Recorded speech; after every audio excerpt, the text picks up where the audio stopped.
আসসালামু আলাইকুম। পরিসংখ্যান টেস্ট পেপার সলভ কোর্স ২০২৪ এর আজকের ক্লাসে সবাইকে স্বাগতম। আজকের ক্লাস হচ্ছে পরিসংখ্যান প্রথম পত্র ৩য় অধ্যায় থেকে। পুরো ক্লাস জুড়ে সাথে থাকবো আমি সিফাত। আজকের ক্লাস হচ্ছে আমরা তৃতীয় অধ্যায় থেকে প্রথম পত্র ৩য় অধ্যায় থেকে দুটো বোর্ড কোশ্চেন সলভ করব। প্রথম কোশ্চেনটা হইতেছে রাজশাহী যশোর সিলেট বোর্ড ২০২২-এ আসা কোশ্চেন। তাহলে আমরা শুরু করি আমাদের ক্লাস। আমাদের কোশ্চেনে কি বলা হয়েছে? এখানে বলা হয়েছে যে একজন ক্রিকেট কোচ বিভিন্ন জেলায় ১০ থেকে ৩৫ বছর বয়সের ক্রিকেটারদের নিয়ে একটি ক্রিকেট দল গঠন করতে চান। তিনি বললেন এখানে বয়সের গড়গুলোর মধ্যে একটি সম্পর্ক রয়েছে, যেখানে বলা হয়েছে যে AM is greater than HM। এটার মানে হইতেছে অ্যারিথমেটিক মিন বা গাণিতিক গড় is greater than harmonic mean বা তরঙ্গ গড়। আর এখানে উনি যে ক্রিকেটারদের নিয়ে করতে চান দল গঠন, তার একটা তথ্য দেওয়া আছে। সেই তথ্যের ছকটা এখানে দেওয়া আছে। গ নাম্বার প্রশ্নে আমাদের থেকে চাওয়া হয়েছে যে উদ্দীপক হতে মধ্যমা নির্ণয় করতে বা মধ্যক নির্ণয় করতে। তাহলে যে আমরা এই ছক থেকে গ নাম্বার অ্যান্সারটা শুরু করি। তাহলে আমাদের এখানে কি চাওয়া হয়েছে যে মধ্যমা। তাহলে মধ্যমার জন্য কি দরকার? এখানে দুইটা দেওয়া আছে, একটা বয়স, এটা কি এটার নইতেছে শ্রেণীব্যাপ্তি বয়স। তারপর আমাদের কি দেওয়া আছে? গণসংখ্যা। যে ক্রিকেটারদের যে সংখ্যাটা দেওয়া আছে এটাই হইতেছে গণসংখ্যা। আর এর সাথে আমাদের একটা দরকার হইতেছে ক্রমযোজিত গণসংখ্যা বা যোজিত গণসংখ্যা। ক্রমযোজিত গণসংখ্যা। আচ্ছা, আমাদের এখানে কি কি দেওয়া আছে? এখানে দেওয়া আছে 10 থেকে 15, 15 থেকে 20, এখানে দেওয়া আছে 20 থেকে 25, 25 থেকে 30, 30 থেকে 35। তারপর গণসংখ্যা কি কি দেওয়া আছে? এখানে দেওয়া আছে 2, 8, 10, 5 এবং 3। আর ক্রমযোজিত গণসংখ্যা আমরা কিভাবে নির্ণয় করি? এটা নির্ণয় করে হইতেছে এখানে গণসংখ্যা যা ছিল তাই, তারপরে এভাবে যোগ করব। এই 8 আর এই 2 যোগ করলে হয় 10। তারপরে এই 10 আর এই 10 যোগ করলে হয় 20। তারপরে এই যে 20 আর 5 যোগ করলে হয় 25। আর 25 আর হইতেছে এই 3 যোগ করলে হয় 28। আর এখানে n সমান আমরা যদি যোগ করি তাহলে এর যোগফল পাবো 28। আচ্ছা, আমাদের নির্ণয় করতে বলা হয়েছে কি? আমাদের বলা হয়েছে যে মধ্যমা নির্ণয় করতে। আমরা জানি যে মধ্যমা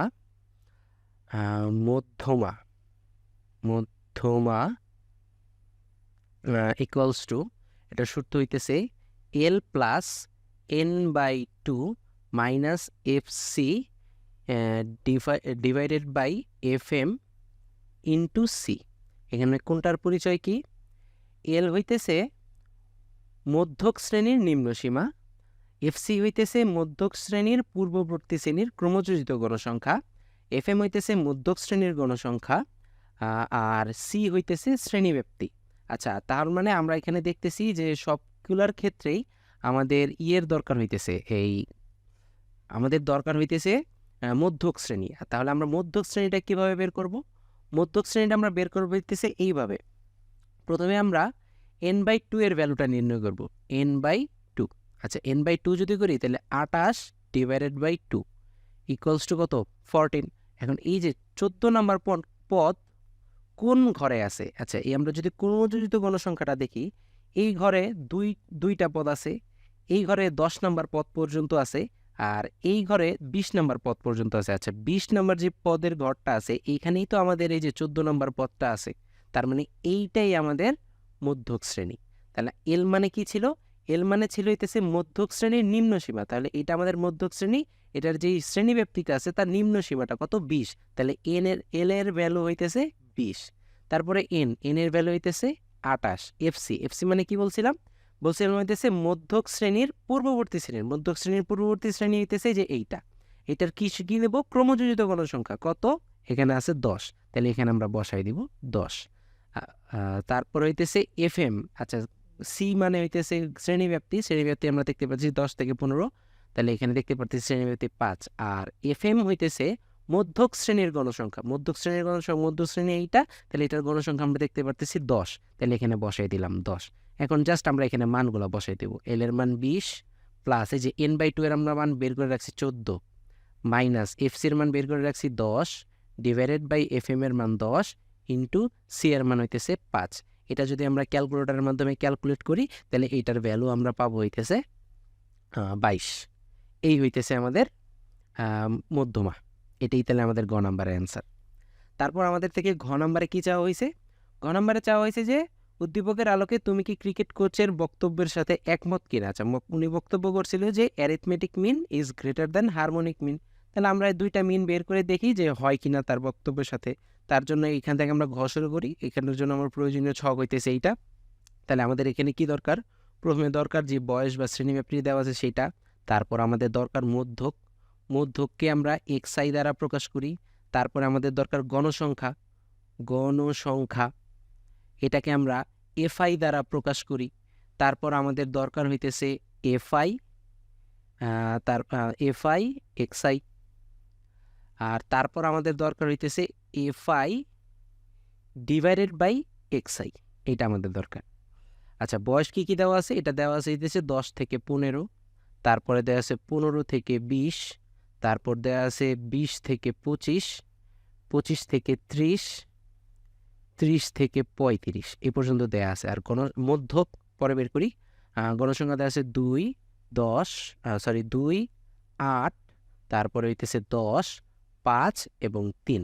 আর মধ্যক কীভাবে বের করব? মধ্যক বের করব হইতেছে এইভাবে যে আমরা ওই যে দুইটাকে যোগ করব, দুইটা সীমাকে 10 আর 15 যোগ করলে হয় 25, এটাকে 2 দ্বারা ভাগ করলে হয় 12.5। আবার সেমভাবে এই দুইটা যোগ করে 2 দ্বারা ভাগ করে দেব, তাহলে এখানে আমরা পাবো হইতেছে 17.5। এভাবে যদি প্রত্যেকটা নির্ণয় করি, এটা হবে 22.5, এটা হবে 27.5, এটা হবে 32.5।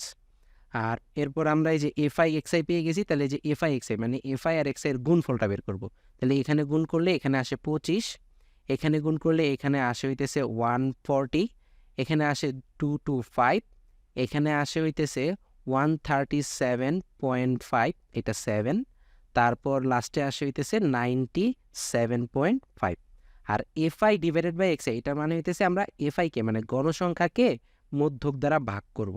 তাহলে ভাগ করলে এখানে আসে 0.16, এখানে ভাগ করলে আসে 0.46, এখানে ভাগ করলে আসে 0.44, এখানে ভাগ করলে আসে 0.18, আর লাস্টেরটা ভাগ করলে আসে হচ্ছে 0.09। তারপর আমাদের দরকার কি? আমাদের দরকার হইতেছে সামেশন এফআই এক্সআই, মানে হইতেছে আমরা যদি এই টোটালটা যোগ করি, এই টোটালটা যোগ করলে এখানে আমরা পাবো 625। তারপর আমাদের দরকার হইতেছে summation FI divided by XI, মানে এই সবগুলো আমরা যোগ করব। তাহলে এই সবগুলো যদি যোগ করি, তাহলে এখানে আমরা যোগফলটা পাবো 1.33। আর এইখানে আমরা এন এর ভ্যালু পাবো হইতেছে n সমান সমান 28। এর আগে আমরা যোগ করে আসছি। এখন যদি আমরা এম বের করি, এম মানে কি? Arithmetic mean. এটার সূত্র আমরা জানি summation FI XI divided by N. তো সামেশন এফআই এক্সআই আমরা বের করে রাখছি 625 ডিভাইডেড বাই এন হইতেছে 28। এটা ভাগ করলে আমরা পাবো 22.32। আর হারমোনিক মিন যদি আমরা বের করতে চাই, তাহলে হারমোনিক মিনের সূত্রটা হইতেছে N divided by summation FI divided by XI. আমরা মান বের করে রাখছি, এন এর মান 28 divided by summation FI divided by X এর মান হইতেছে 1.33। এটা যদি আমরা ভ্যালু বের করি, এটার ভ্যালু পাবো আমরা 21.05। তাহলে আমরা কি দেখতেছি? অ্যারিথমেটিক মিন বড় মানে গ্রেটার দেন হারমোনিক মিন। তার মানে এই উদ্দীপকে ক্রিকেট কোচ যেই মন্তব্যটা করছিল সেটা হইতেছে সঠিক মন্তব্য করছিল। তাহলে এই ছিল আমাদের প্রথম বোর্ড কোশ্চেনটা। তারপর যদি আমরা আমাদের নেক্সট বোর্ড কোশ্চেনে যাই, এখানে বলা হয়েছে যে দুইজন শিক্ষার্থীর হিসাব বিজ্ঞানে প্রাপ্ত নম্বরের গাণিতিক গড় আর জ্যামিতিক গড় দেওয়া আছে এই 25 আর 15। একজন শিক্ষার্থী বলল যে দুইজনের প্রাপ্ত নম্বরের যে সম্পর্কটা সেটা হইতেছে এইটা। আর এই গ নম্বর প্রশ্নে আমাদের চাওয়া হয়েছে যে দুইজন শিক্ষার্থীর আলাদা আলাদা যে নাম্বার আছে হিসাব বিজ্ঞানে সেটা আমাদের বের করতে হবে। আর ঘ নম্বরে বলছে যে উদ্দীপকে যে শিক্ষার্থী মন্তব্যটা করছিল সেটা কি সঠিক মন্তব্য করছিল নাকি না। তারপরে প্রথমে আমরা গ নম্বরে আসি। গ নম্বরে আসি, আমরা জানি যে অ্যারিথমেটিক মিন বা গাণিতিক গড়ের সূত্র হইতেছে, আমরা একটু সাইডে লিখে নিই যে অ্যারিথমেটিক মিন বা গাণিতিক গড় এটা দুইটাও চলকের জন্য সূত্র হইতেছে x1 plus x2 divided by 2। আর জ্যামিতিক গড় বা জিওমেট্রিক মিন এটার সূত্র হইতেছে x1 into x2 to the power half. এটা হইতেছে দুইটা সূত্র। তাহলে এখানে আমরা ধরে নিলাম যে ধরি যে দুইজন শিক্ষার্থীর বলছে, তাহলে প্রথম শিক্ষার্থীর নম্বর আমরা ধরে নিলাম হইতেছে x1, আর দ্বিতীয় শিক্ষার্থীর নম্বর ধরে নিলাম আমরা x2। প্রশ্ন মতে কি দেওয়া আছে? প্রশ্ন মতে এটার এই দুইজন শিক্ষার্থীর অ্যারিথমেটিক মিনটা দেওয়া আছে বা গাণিতিক গড়টা দেওয়া আছে। কত দেওয়া আছে? 25। আচ্ছা, আমরা দুইটার জন্য গাণিতিক গড় কত জানি? গাণিতিক গড়ে যে সূত্র লিখে রাখছি, এখানে আমরা বলতে পারি যে x1 plus x2 divided by 2, এখানে আছে 25।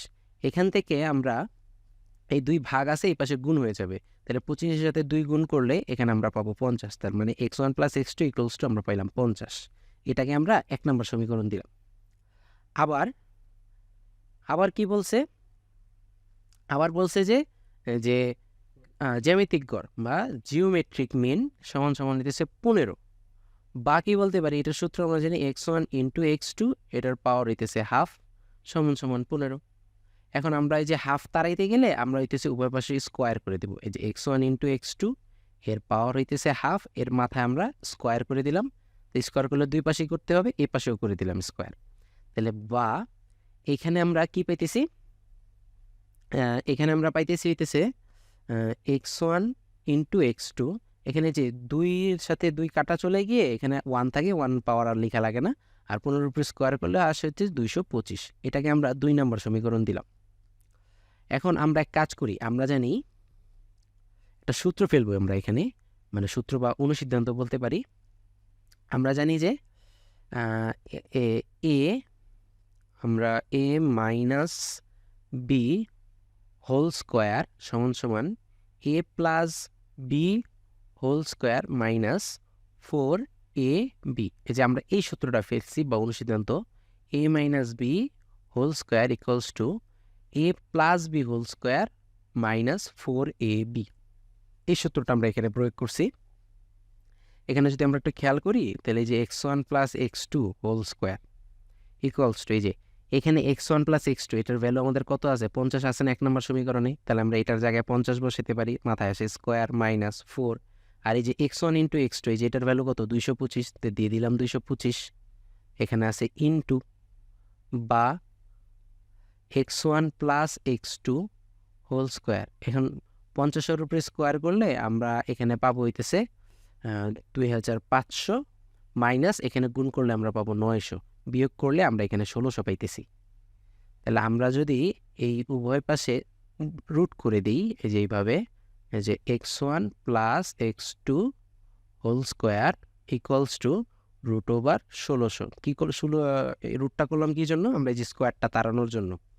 বা আমরা এখানে যে স্কোয়ার রুটে কাটা গিয়ে এখানে থাকে x1 প্লাস x2, আর এই 1600-র উপরে যদি স্কোয়ারটা রুট করি তাহলে আমরা এখানে পাবো হচ্ছে 40। এটাকে আমরা 3 নম্বর সমীকরণ দিলাম। এখন আমরা কাজ করি, 1 নম্বর আর হইতেছে 3 নম্বর সমীকরণ যোগ করি। তাহলে যোগ করলে আমাদের কি আসে? এখানে এই যে 1 নম্বর সমীকরণ কি আছে? আমাদের একটু ভুল হয়েছে, এখানে প্লাস না এখানে মাইনাস ছিল, এখানে প্লাস না এখানে মাইনাস ছিল, এখানে মাইনাস ছিল, এখানে হইতেছে মাইনাস ছিল, আমরা তো মাইনাসের সূত্র বসাইছিলাম। তাহলে এখানে কত আছে? x1 প্লাস x2, তাহলে এখানে বসাই দিলাম x1 প্লাস x2। আর যোগ 2 নম্বর সমীকরণ কত আছে? x1 minus x2 equals to, এটা ডান পাশে কত আছে? 50, তাহলে 50 মাইনাস এখানে আছে 40। বা এখানে দেখি আমরা যে প্লাস x2 মাইনাস x2 কাটা, x1 R x1 2x1 equals to, বিয়োগ করলে এখানে পাইতেছি 10। বা x1 সমান সমান 10 ভাগ 2 হয়ে যাবে, কারণ এই 2 গুণ আছে, ভাগ হয়ে গেল, আমরা ভাগ করলে পাবো 5। তাহলে আমরা কি পেলাম? x1 এর ভ্যালু পেলাম, x1 এর ভ্যালু পেলাম আমরা হইতেছে 5। তারপর আমরা তো এখানে যোগ করতেছিলাম, এখানে আমরা যোগ করতেছিলাম, যোগ করলে এখানে আসে 90, এখানে আসলে 90, এখানে আমরা ভাগ করলে পাবো 45। x1 এর ভ্যালু পেয়ে গেলাম। এখন যদি আমরা 1 নম্বর সমীকরণটা দেখি, 1 নম্বর সমীকরণে কত দেওয়া আছে? x1 প্লাস x2 সমান সমান এখানে দেওয়া আছে হচ্ছে 50। বা আমরা x1 এর ভ্যালু জানি না, x1 এর ভ্যালু বের করছি যে 45, তাহলে আমরা বলতে পারি 45 প্লাস x2 সমান সমান 50। বা x1 সমান সমান আমরা বলতে পারি, x2 সমান সমান বলতে পারি 50, এই 45 ওই পাশে চলে গেলে আসে 45 মাইনাস 45, তাহলে বিয়োগ করলে আমরা পাবো 5। তার মানে এই যে x1 আর x2 দুইটার ভ্যালু কিন্তু পেয়ে গেলাম। তাহলে এই যে আমাদের দুইজন শিক্ষার্থীর মান আমরা পেয়ে গেছি। এটা গেল। তারপর আমাদের ঘ নম্বরে কী চাইছে যে এই সম্পর্কটা ঠিক আছে নাকি না সেটা আমাদের বের করতে বলছে। তাহলে আমরা একটা নতুন পেজে যাই। আমরা আমাদের ঘ নাম্বার কোশ্চেন এখান থেকে আমরা করব। আমাদের অ্যারিথমেটিক মিন এটা দেওয়া আছে হইতেছে 25। তারপরে জিওমেট্রিক মিন এটা দেওয়া আছে হইতেছে 15। আর আমরা x1 এর ভ্যালু পাইছি 45 আর x2 এর ভ্যালু পাইছি আমরা 5। এখন যদি আমরা হারমোনিক মিনটা বের করতে চাই, হারমোনিক মিনের সূত্র হইতেছে 2/1/x1 প্লাস 1/x2। তাহলে এখানে আমরা জাস্ট সূত্রটা বসাই, 2/1/x1 এর ভ্যালু হইতেছে 45 প্লাস 1/x2 এর ভ্যালু হইতেছে 5। এখন এটার যদি আমরা ক্যালকুলেশন করি তাহলে এটার ক্যালকুলেশন করলে এটার ভ্যালু আমরা পাবো 9। এখন আমাদের যে ইকুয়েশনটা ছিল উদ্দীপকে সেটা ছিল হইতেছে এরকম যে arithmetic mean into harmonic mean equals to geometric mean whole square. তাহলে আমরা এক কাজ করি, লেফট হ্যান্ড সাইডটা আগে করি। লেফট হ্যান্ড সাইড সমান arithmetic mean into harmonic mean. তাহলে আমরা যদি করি অ্যারিথমেটিক মিন আমাদের দেওয়া 25 আর এটা আমরা বের করেছি 9। তাহলে এইটা যদি আমরা গুণ করি তাহলে এখানে পাবো আমরা 225। আর রাইট হ্যান্ড সাইডটা যদি আমরা দেখি, রাইট হ্যান্ড সাইড সেখানে দেওয়া আছে geometric mean whole square. Geometric mean কত? এই যে 15। তাহলে এখানে আমরা দিব হচ্ছে 15 স্কোয়ার মানে 225। তাহলে এই যে রাইট হ্যান্ড সাইড আর লেফট হ্যান্ড সাইডের ভ্যালু সমান হয়েছে, তার মানে এই ইকুয়েশনটা রাইট। তার মানে উদ্দীপকে যে শিক্ষার্থী মন্তব্য করছিল সেটা ছিল সঠিক। তাহলে এই ছিল আমাদের আজকের ক্লাস। সবাইকে ধন্যবাদ। আসসালামু আলাইকুম।